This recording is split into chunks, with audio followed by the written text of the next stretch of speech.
बोले सदगुरु कबीर साहेब की जय। गौतम बुद्ध भगवान की जय। संत रविदास महाराज की जय। भीम साहेब की जय। अपने अपने माता पिता की जय। अपने अपने गुरु साहेब की जय। साहेब बंदगी साहेब बंदगी।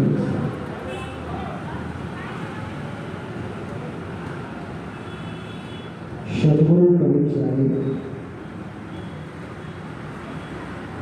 जो ज्ञान जिसकी शुरुआत पाखंड को हटाने के लिए और सत्य मार्ग को बताने के लिए गौतम बुद्ध भगवान ने उसकी शुरुआत की। और वो क्षत्रिय थे और उन्होंने मानवता की बात की, मानव धर्म की बात की। तो उन्हीं के क्षत्रिय समाज ने और कुछ पाखंडी सामाजिक लोगों ने उनका ही तिरस्कार किया, क्योंकि छुआछूत को मिटाने वाले, मानवता धर्म को बताने वाले सबसे पहले उसकी शुरुआत गौतम बुद्ध भगवान ने की। और उनका सिद्धांत देश विदेश में गया, लेकिन भारत में ही दम तोड़ दिया। क्योंकि उसका कारण जो है, जो 22 प्रतिज्ञा हम लेते हैं उसका पालन नहीं करते। इसलिए और पाखंडी पूजा में ही हम फंसे रहते हैं। हम बुद्ध को नमन करते हैं, कबीर साहब को नमन करते हैं, अम्बेडकर साहब को नमन करते हैं, लेकिन उनके सिद्धांत को नमन नहीं करते, उनके सिद्धांत को फॉलो नहीं करते। इसलिए हमारी पीढ़ी दर पीढ़ी उसी पाखंड में फंसी है। कोई ज़्यादा परिवर्तन नहीं है, क्योंकि हम बुद्धिस्ट हैं, लेकिन हमारे घर के ही माता बहनें पाखंडी पूजा में फंसी है। जब तक वो माता लोग पाखंडी पूजा से नहीं निकलेंगी तो हमारी पीढ़ी दर पीढ़ी गुलाम ही रहेगी। क्योंकि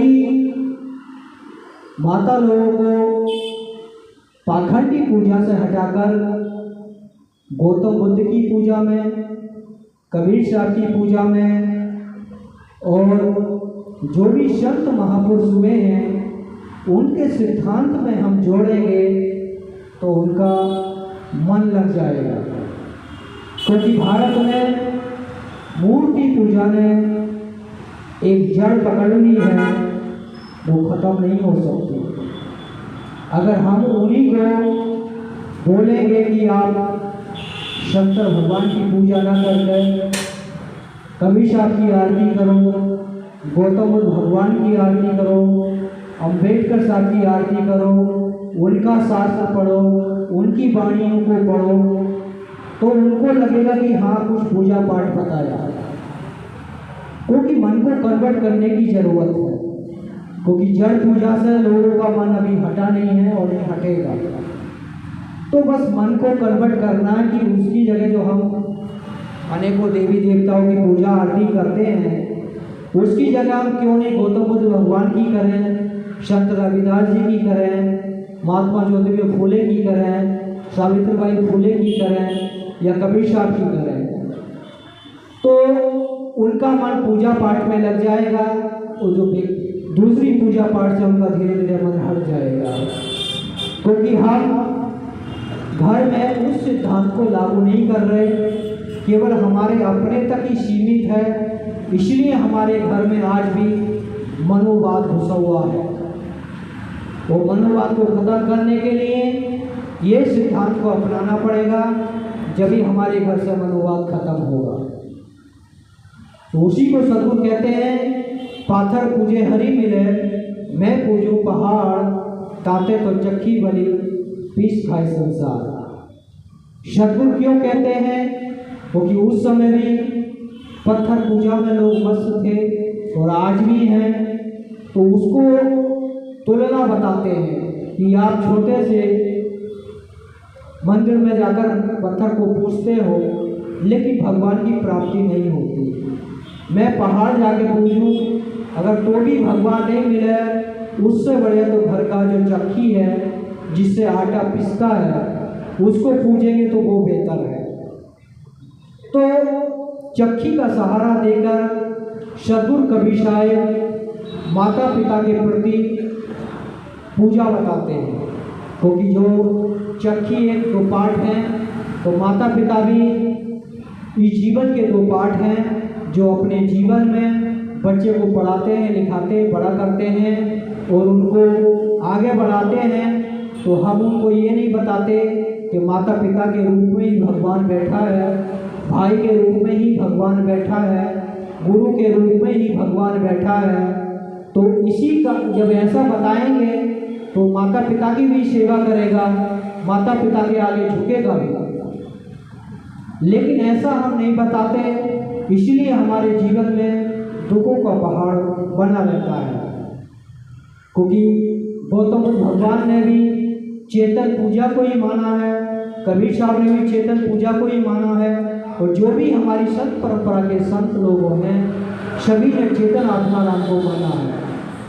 तो अगर हम बताएंगे कि माता पिता के रूप में ही भगवान बैठा है, मंदिर में नहीं बैठा, माता पिता की सेवा करोगे तो भगवान खुश हो जाएगा, जब ऐसी हम दीक्षा देंगे तो माता पिता के प्रति उसके हृदय में करुणा आएगी, प्रेम आएगा, दया आएगी, क्षमा आएगा, भक्ति आएगी, जब ही तो वो कल को सेवा करेगा। हम ऐसे संस्कार नहीं दे रहे, तो इसलिए जीवन में माता पिता दुखी हैं। हम अच्छी शिक्षा देते हैं लेकिन संस्कार नहीं दे रहे, इसलिए जीवन में हम दुखी रहते हैं। क्योंकि किसी भी महापुरुष ने किसी भी पत्थर पूजा नहीं किया, सबने चेतन पूजा किया।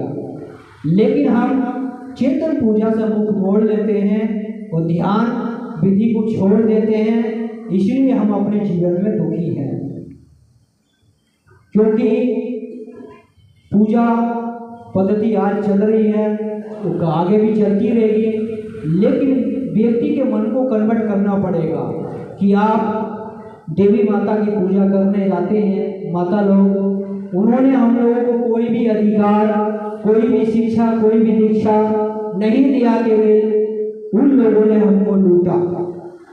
और जिन लोगों ने हमारे अधिकार के लिए लड़े, जिन्होंने हमको अधिकार दिया जीने का, उनकी पूजा पाठ हम नहीं करते, क्योंकि हम ऐसी दीक्षा अपने बच्चों को नहीं बता रहे। भाई डॉक्टर भीमराव अम्बेडकर ने पूरे जीवन समाज के सुधारने के लिए अपना जीवन पूरा गाँव में लगा दिया, तो लोग उनको भगवान नहीं मानते, जिन्होंने हमको कुछ नहीं दिया, केवल पीढ़ी दर पीढ़ी गुलाम बनाते चले जा रहे हैं। हम अपने बच्चों को उनकी पूजा करने के लिए भेज देते हैं। कोई कांवर लेने के लिए भेज देता है, कोई जगन्नाथ भेजता है, कोई द्वारका भेज देता है, कोई मथुरा भेजता है, कोई काशी भेजता है, कोई अयोध्या भेजता है।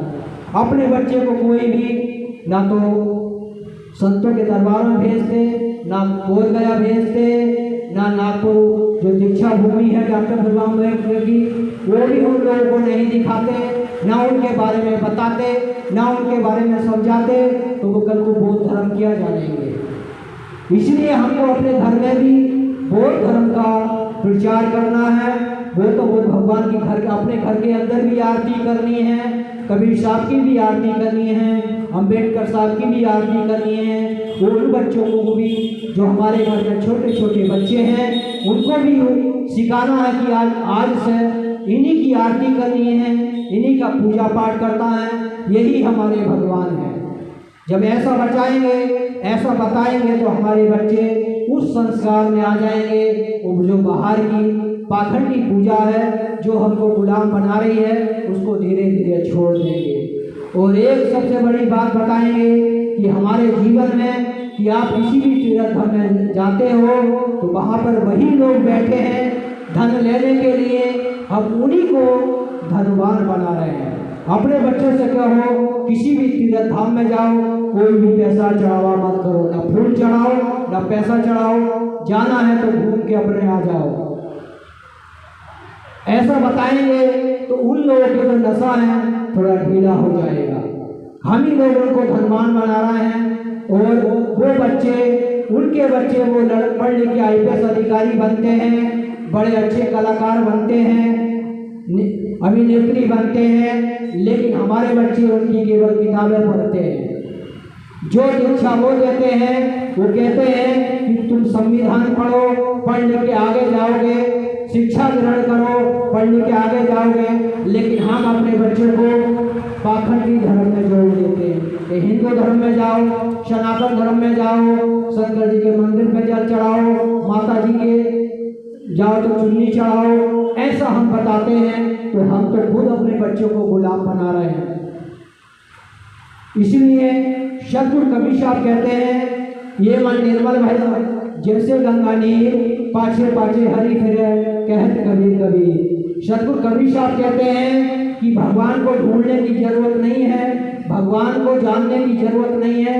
आप अपने आप को जानो, अपने मन को पहचानो, अपने मन से जितनी बुराइयां हैं उनको खत्म करो, तो भगवान माता के रूप में, पिता के रूप में, भाई के रूप में, पड़ोसी के रूप में, हर जगह भगवान दिखाई देगा। उसी को गुरु के रूप में भगवान दिखाई देगा। लेकिन हम ऐसी दीक्षा नहीं दे रहे बच्चों को, तो कल को वो हमको भगवान क्यों मानेगा?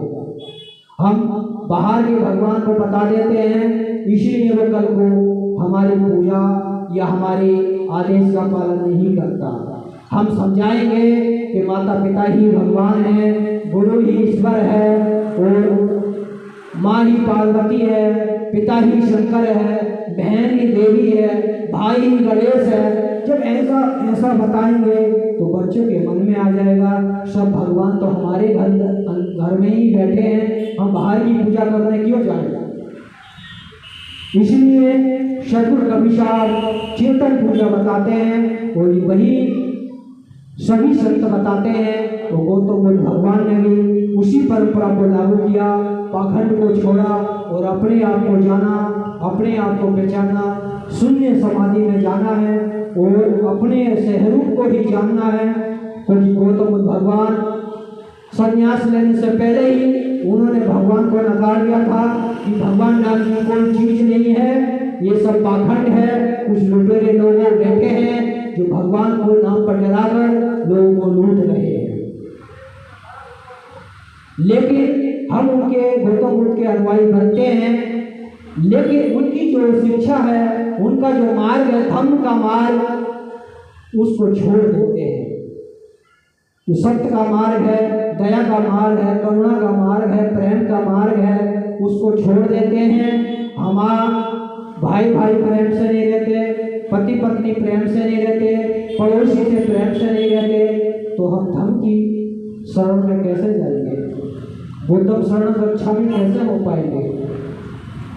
बुद्ध के रास्ते पर हम चल ही नहीं रहे, बुद्ध के पद चिन्हों पर चल ही नहीं रहे, तो बुद्ध के शरणागत हम कैसे होंगे? बुद्ध ने जो हमको उपदेश दिए, मानवता के, सत्य के, ज्ञान के, भक्ति के, वैराग्य के, प्रेम भाव से रहने के, उस मार्ग पर चलेंगे जब भी हम बुद्धम शरण गच्छामि हो सकते हैं। वो संत की शरण में जाएंगे, हम संगठन करेंगे, शिक्षित बनेंगे, संगठन करेंगे, फिर संघर्ष करेंगे, जब भी हमारा प्रचार प्रसार आगे जाएगा, हमारा समाज आगे जाएगा, जब भी हम उन्नति कर सकते हैं।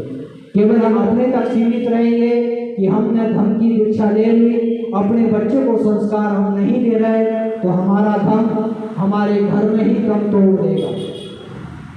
तो यही हो रहा है भारत के अंदर।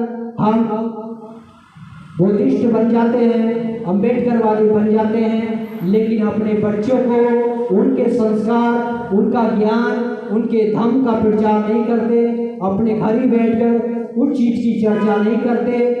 उनके अनुयायी होने के बाद अपने घर में हम गौतम बुद्ध की आरती क्यों नहीं कर सकते भाई? करना चाहिए।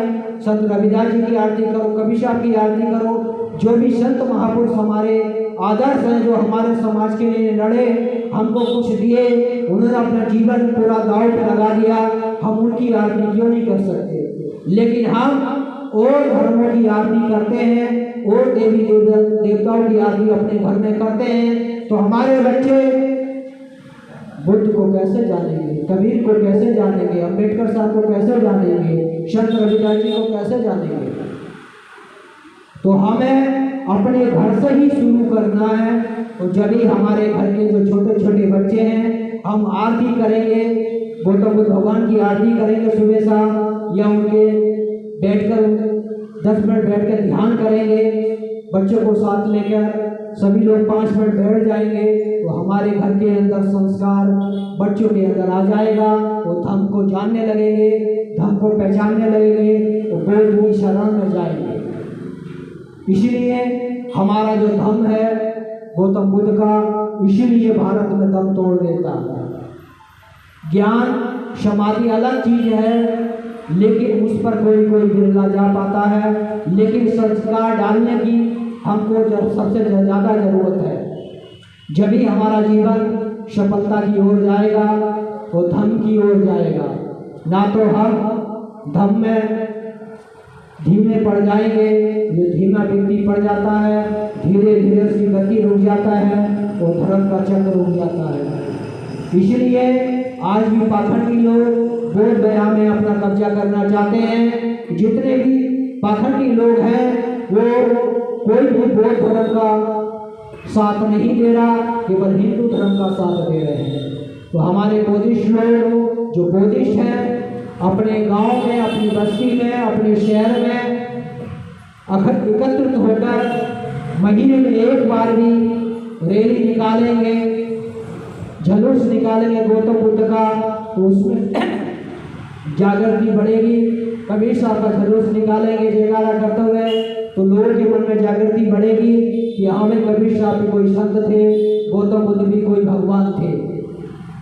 हम अपने तक सीमित रखेंगे, जैसे वो लोग प्रचार प्रसार करते हैं हमको हिंदू राष्ट्र बनाना, तो हम भी मांग कर सकते हैं हमको बौद्ध राष्ट्र बनाना है।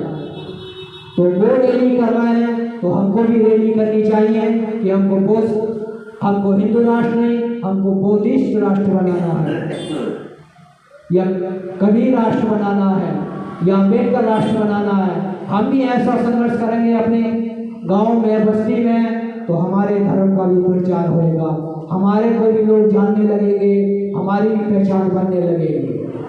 इसलिए सतगुरु कबीर साहब देश और विदेश है फिरा, गाँव गाँव की खोर, ऐसा जीरा ना मिले ले पटक पछोर। सतगुरु कबीर साहब अपने ज्ञान की जोर गली गली, मोहल्ले, शहर, हर जगह प्रचार प्रसार में गए। इसीलिए कबीर साहब के लोग आज उनको जानते हैं, पहचानते हैं, और भी आज भी उनके अनुयायी लोग जगह जगह प्रचार प्रसार उनका चल रहा है। लेकिन बौद्ध धर्म के जो भिक्षु लोग हैं, वो केवल सीमित हो गए हैं, उनका कोई प्रचार खास नहीं है। मैंने उन लोगों को कहीं भी सत्संग करते हुए बहुत कम लोगों को देखा जो बौद्धिस्ट लोग हैं चर्चा करते हुए। लेकिन प्रचार प्रसार करेंगे जब भी हमारा धर्म आगे बढ़ेगा, मानवता धर्म आगे बढ़ेगा, हमारे विचार आगे बढ़ेंगे, गौतम बुद्ध को लोग जानेंगे, कबीर साहब को जानेंगे। जब भी हमारा संघर्ष पूरा होगा, आंदोलन पूरा होगा, जन जन तक हम उस परिभाषा को जो गौतम बुद्ध लेके जाना चाहते थे, कबीर साहब लेके जाना चाहते थे, अम्बेडकर साहब लेके जाना चाहते, हर घर तक दीक्षा को, शिक्षा को, संघर्ष को, लेकिन वो धीमे पड़ा है। हमारे ही लोग खाने पीने में मस्त हैं, बिकारों की वस्तुओं में मस्त हैं, तो अपने बच्चे को अच्छी शिक्षा नहीं दे रहे जा रहे। इसलिए हमको खाने पीने से दूर रहना है, प्रचार प्रसार करना है, जिसको सदगुरु कबीर साहब कहते हैं भांग तंबाकू छूतरा आपू और शराब कौन करेगा बंदगी वे तो भला खराब। क्योंकि सदगुरु कबीर साहब इन 5 चीजों का तुरंत पाबंदी करते हैं। गुटखा खाना, शराब पीना, हुक्का पीना, बीड़ी पीना, अफीम खाना और चरस, इन जो भी नशीली चीज है सबको कबीर साहब पाबंदी करते हैं। और गौतम बुद्ध भी उसको पाबंदी करते हैं, लेकिन हम उनके अनुयायी बनने के बाद उन चीज़ों को नहीं छोड़ते और हम उन चीज़ का अपने घर में पाबंदी नहीं करते। भाई इन गलत चीज़ों का सेवन नहीं करो, शिक्षा की तरफ जाओ। शिक्षित होगे तो किसी से लड़ सकते हो, अनपढ़ होगे तो एक गधे की तरह एक गड़रिया होता है, सभी भेड़ों को एक गड़रिया 100 भेड़ों को हाँक लेता है। 500 भेड़ें होंगी, 1000 भेड़ें होंगी, तो एक ही गड़रिया सभी भेड़ों को किधर को भी ले जाएगा। इसलिए हमारा समाज एक भेड़ बकरी की तरह है। कुछ पाखंडी लोग उनको चला रहे हैं और उनके जीवन का जो हक है वो उनको मार रहे हैं, और हमारे लोग भेड़ बकरी की तरह बस उनकी लाइन में जुटे हैं, उनकी जनसंख्या बढ़ा रहे हैं और अपने समाज को नहीं जान रहे। भेड़ बकरी की चाल में बस समझ नहीं रहे, वो हमारे अपने स्वार्थ के लिए हमको हाँक रहे हैं। हिंदू धर्म के नाम पर, देवी देवताओं के नाम पर, पाखंड के नाम पर, कर्मकांड के नाम पर, तो यही हमारा जीवन सफलता रोका है। हम लोग मरने के बाद पिंडदान करवाते हैं पंडित जी लोगों से, ना तो अगर आपको करना ही है तो धर्म के अनुसार करिए, कबीर साहब के अनुसार करिए, अगर नहीं करेंगे तो भी कोई बात नहीं है। जो व्यक्ति चला गया मरने के बाद हमारे पूजा पाठ करने से उसको मुक्ति नहीं मिलेगी, मुक्ति उसके अपने कर्मों से मिलेगी। ये एक हमारा अपने मन को समझाने के लिए सिद्धांत है, परंपरा है, लेकिन उस परंपरा को करना है तो अपने सिद्धांत के अनुसार करिए, गौतम बुद्ध के अनुसार करिए, कबीर साहब के अनुसार करिए। और ना करेंगे तो और बेहतर है। लेकिन हमारे समाज के लोग पंडित जी के पास जाते हैं, पिंडदान कराते हैं, श्राद्ध करते हैं, तो फिर कहीं चाहे बुद्धिस्ट हुए या कबीरपंथी हुए तो हम अभी तो पंडित जी के गुलाम हैं। तो गुलाम व्यक्ति पे हर व्यक्ति राज करता है। क्योंकि सदगुरु कबीर साहब ने उस पाखंड को तोड़ा। क्योंकि एक बार की बात है, सदगुरु कबीर साहब काशी में रामानंद जी के पास जाते थे तो उनके शिष्य लोग उनसे घृणा करते थे। पितर पक्ष का समय था तो रामानंद जी ने कबीर साहब से कहा कि आज पितर पक्ष है, पितरों को भोग लगाना है, दूध लेके आइए। तो कबीर साहब ने तो जानते ही थे कि ये सब पाखंड पूजा है, लेकिन उन्होंने सोचा अगर डायरेक्ट अपने गुरु को बताऊंगा तो इनको समझ में नहीं पड़ेगा। तो उन्होंने कमंडा ले जाने के बाद एक मरी हुई गाय थी जो 1 घंटा पहले या 2 घंटा पहले उसका शरीर छूटा था, उस गाय के आगे घास उखेड़ के उस गाय के मुंह के आगे रख दी और वहाँ पर बैठ गए। उधर सुबह भोर हुई, होने के बाद और उनके साथी लोग गए कबीर साहब को ढूंढने के लिए। भाई दूध लेके चलो, गुरुजी बुला रहा है, पितर पक्ष में भोग लगाना है पूर्वजों को। तो कबीर साहब ने कहा कि गाय अभी उठेगी, चारा खाएगी, जब मैं दूध दूंगा लेके आऊँगा। तो उनके और शिष्य कहते हैं कि कबीर तो पागल है, मरी हुई गाय दूध कैसे दे सकती है। तो उनके शिष्य लोग फिर कबीर उनके रामानंद जी के पास आते हैं, कबीर साहब की पूरी वार्ता बता देते हैं कि कबीर तो पागल हो गया है, वो तो मरी गाय के आगे बैठा है, वो कह रहा है गाय चारा खाएगी, उठेगी तो मैं दूध लेके आऊँगा। तो रामानंद जी जाते हैं, कहते भाई कबीर क्या कर रहे हो कि गुरुजी मैं इस गाय का इंतजार कर रहा हूँ, गाय उठेगी, चारा खाएगी तो मैं फिर दूध लेके आऊँगा। तो रामानंद जी कहते हैं कि मरी गाय दूध कैसे दे सकती है, चारा कैसे खा सकती है। तो कबीर साहब कहते हैं मैं वही आपको समझाना चाहता हूँ, ये गाय 1 घंटा पहले मरी है, लेकिन आपके पूर्वज कब मरे हैं कोई पता नहीं, तो वो खीर कैसे खा सकते हैं। तो उसके बाद रामानंद जी ने पितृपक्ष पूजा छोड़ दी, लेकिन हमारे समाज के लोग आज भी उसी पाखंड पूजा को लेकर बैठे हैं। पितृपक्ष आता है तो खुद लोगों को पाप बनाते हैं, जिसको संत कबीर साहब कहते हैं जितने माता पिता से बात न पूछे, मरे बाप पुछवाया, तो मुट्ठी भर चावल लेकर कौआ बाप बनाया। तो जो भी सेवा करनी है माता पिता की जिंदगी कीजिए, कौआ को बाप बनाने से कोई फायदा नहीं होगा, और जब ही हमारा जीवन सफलता की ओर जाएगा। इसलिए अपने जीवन में जो धर्म की दीक्षा है, जो गौतम बुद्ध ने हमको बताया, संत महापुरुषों ने बताया, भक्ति का मार्ग बताया, उस पर हम चलेंगे, ध्यान करेंगे, चिंतन करेंगे, मनन करेंगे तो कुछ ऊर्जा मिलेगी। सत्य के मार्ग पर चलेंगे, धर्म के मार्ग पर चलेंगे तो हमको गौतम बुद्ध की भी कृपा मिलेगी, कबीर साहब की भी मिलेगी, माता पिता की भी कृपा मिलेगी।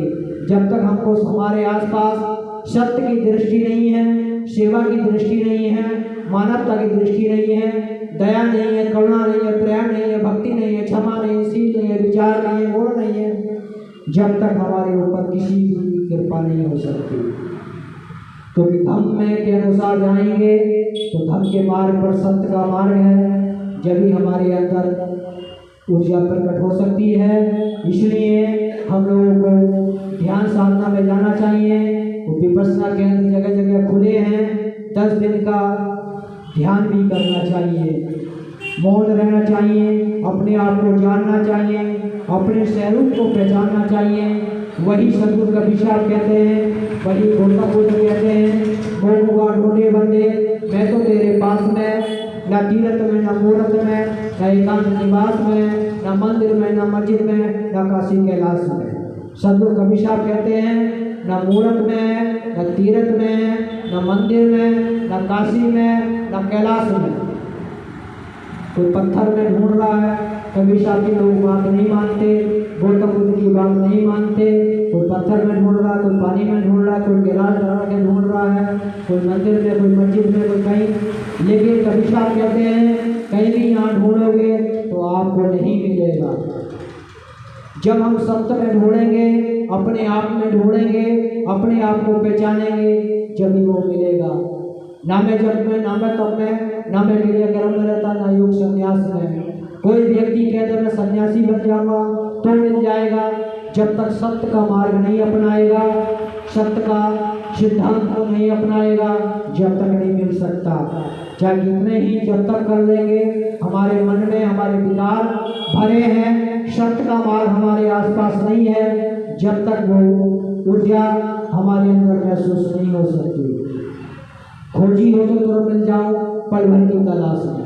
कबीर साहब कहते हैं अगर खोजी है, सत्य को जानता है, भक्ति को पहचानता है, माता पिता की सेवा करता है, दीन दुखी की सेवा करता है, अपने आप को जानता है कि मेरे अंदर ही आप बोलने वाला राम है, बोलने वाला कबीर है, बोलने वाला गौतम बुद्ध है, उसको हम जानेंगे जब भी कुछ हमको प्राप्ति होगी। हम संसार में ढूंढेंगे, ढूंढने से कुछ नहीं मिलेगा। जब तक हम अपने आप को नहीं ढूंढेंगे कि मेरे अंदर क्या कमी है, क्या बुराइयां हैं, उसको नहीं त्यागेंगे, जब तक हम धर्म की शरण में नहीं जा सकते। बुद्धम शरणं गच्छामि नहीं हो सकते, अंधम शरणं गच्छामि नहीं हो सकते, जब तक हमको आनंद नहीं मिल सकता। तो कहने के लिए तो बहुत बातें हैं सदगुरु कबीर साहब की, क्योंकि सदगुरु कबीर साहब ने भी अपने जीवन में पाखंड को छोड़ा, उसी को गौतम बुद्ध भगवान ने भी समझाया। एक बार की बात है, गौतम बुद्ध भगवान बोध गया के क्षेत्र में प्रचार प्रसार कर रहे थे, तो बिंबिसार जो राजा था, मगध था, उसने उसके कारण, अपने पिता के कारण उसको, पिता उसके गुजर गए थे, कुटुंब वचन बोलता था, तो उसके मन में पिता के प्रति द्वंद्व रहता था, उसी कलेश में उसका पिता का शरीर छूट गया।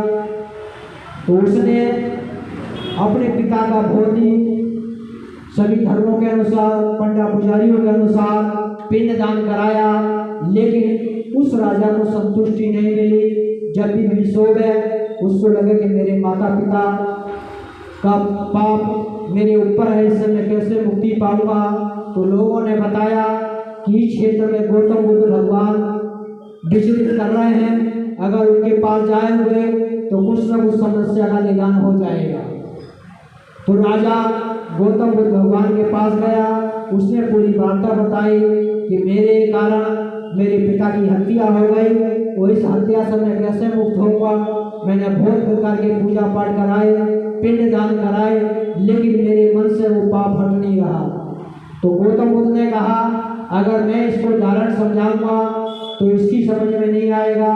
तो उन्होंने उपाय बताया कि सुबह भोर में 2 मटके लेना, एक में घी भर लेना, एक में कंकड़ पत्थर भरना और दोनों को कपड़े से बांधकर वो मेरे पास लेके आना नदी के किनारे। सुबह का समय हुआ, गौतम बुद्ध भगवान भी अपने शिष्यों के साथ नदी चले गए और इधर से राजा भी गया अपने सेना के साथ घड़े लेकर। तो गौतम बुद्ध भगवान ने कहा कि जो आपका जिस मटके में कंकड़ पत्थर भरे हैं उसको नदी में लेके जाइए और उसको तोड़ दीजिए, फोड़ दीजिए। तो ऐसे ही राजा ने किया, कंकड़ पत्थर वाला मटका उठाया, नदी में ले जाने के बाद उसको तोड़ दिया और उसे राजा से कहा कि इस पत्थर को तैराने की कोशिश करो। तो राजा ने पत्थर तैराने की कोशिश की, लेकिन पत्थर नहीं तैरे। बहुत परेशान हुआ। तो गौतम बुद्ध भगवान ने कहा अच्छा ठीक है, कोई बात नहीं, जिस मटके में घी भरा है अब उसको लेके जाइए। तो वो राजा घी वाला मटका लेके जाता नदी के अंदर। गौतम बुद्ध भगवान कहते हैं कि इस मटके को तोड़ दो। तो उसने वो तोड़ा, घी ऊपर तैरता हुआ तैरने लगा। तो गौतम बुद्ध भगवान ने कहा कि इस घी को अब इस नदी में, इस जल में डुबाने की कोशिश करो। तो राजा ने बहुत प्रयास किया, लेकिन घी नहीं डूबा, तो तैरता ही रहा। तो राजा की समझ में नहीं आया, उसकी सेना की समझ में नहीं आया, जो गौतम बुद्ध के शिष्य लोग थे उनकी समझ में भी नहीं आया। तो राजा ने पूछा कि मेरी समझ में कुछ नहीं आ रहा, इसके से आप समझाना क्या चाहते हैं।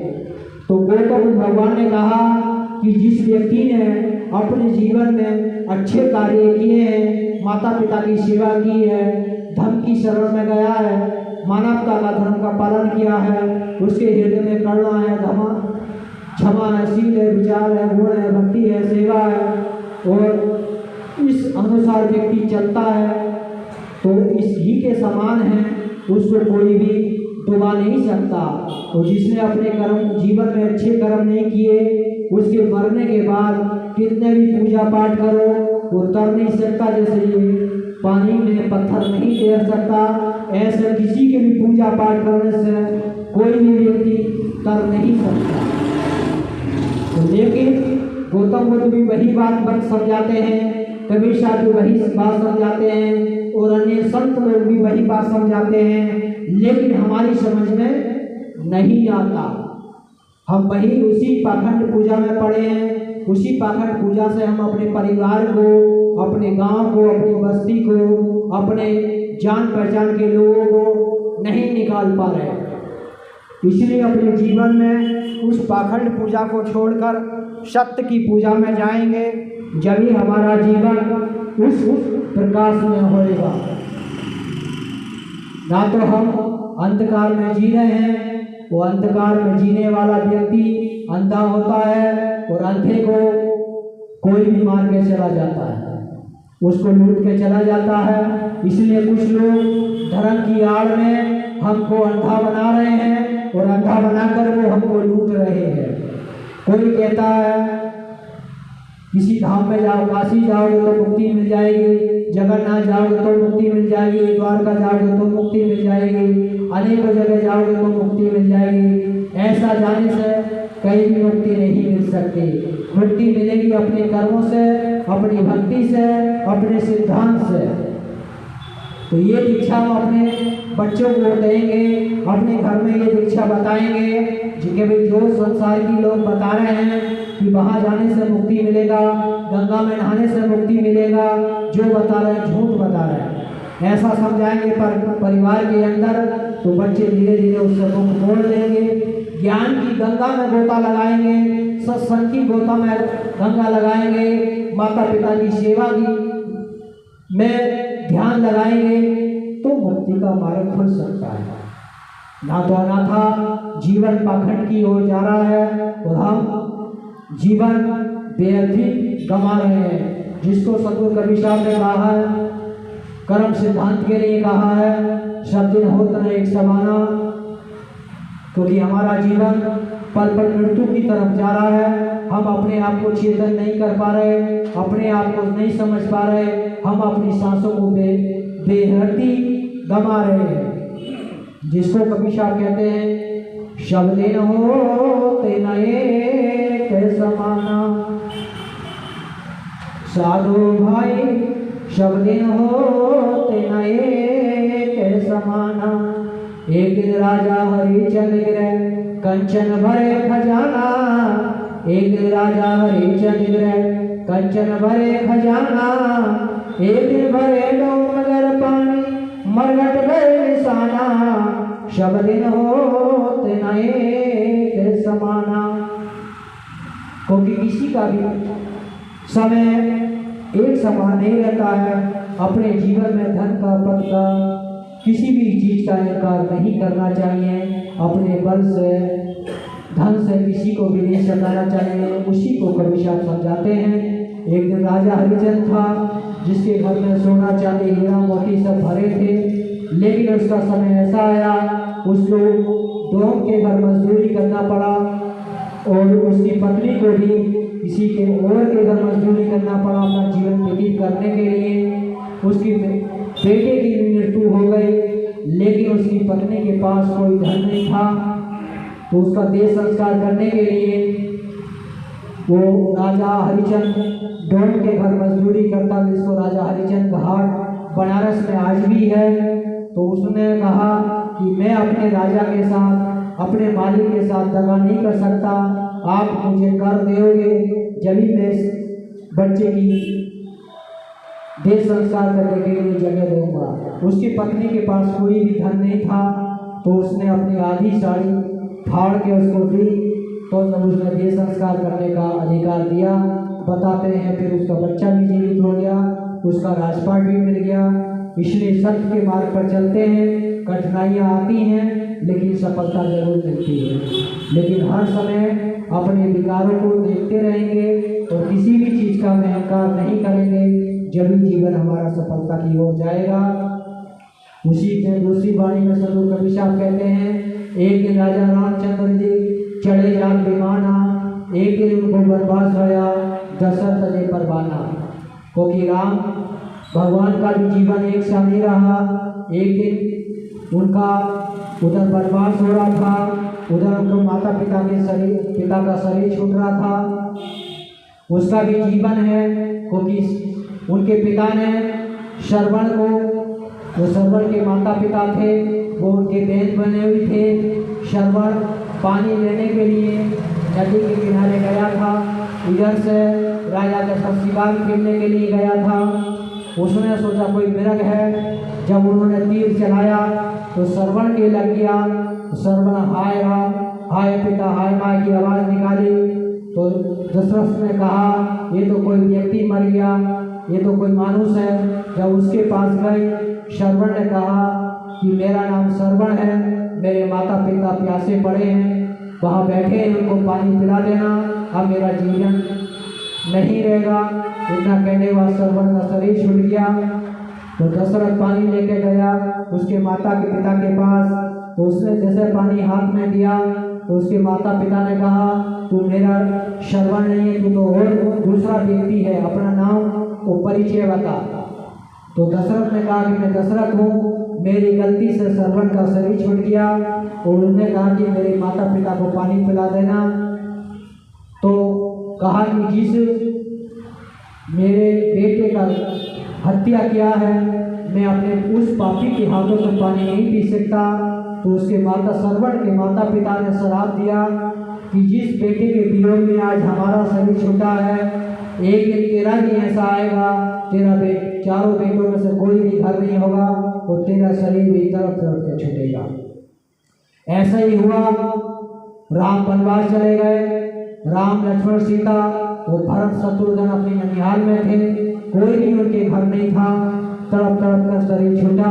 इसने कर्म तो भोगना पड़ता है, दशरथ को भी भोगना पड़ा, राम को भी भोगना पड़ा, क्योंकि राम ने बहेलिया बाली को छिपके मारा था, तो उसी का बदला लेने के लिए बहेलिया ने सोमनाथ के पास मंदिर से 2-3 किलोमीटर एक जगह है जो जलाधर नाम का बहेलिया था, उसने कृष्ण भगवान के आगे यहाँ तीर मारा।